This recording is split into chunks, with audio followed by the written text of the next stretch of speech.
Want to know how to check your wallet balance in Best Buy? Well, no worries. In this video, I'm going to show you an easy step-by-step guide on how you can do it easily in just under 2 minutes. So let's get straight to it. Now, first things first, just simply open up your Best Buy application. So we have also created a video on how to install Best Buy and much more, so make sure to watch it. So once you're there, here on the bottom, you should be seeing various interfaces that you can choose from.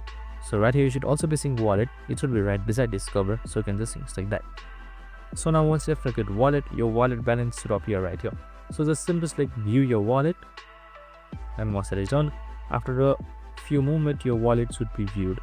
So this should be your member ID. So as you can see right here, you can just simply add a card in order to view it properly, and you can also see my purchases right here and much more. And that's it, super simple and easy. I hope this video helped. If it did, make sure to like, subscribe and tune in with us for more similar videos.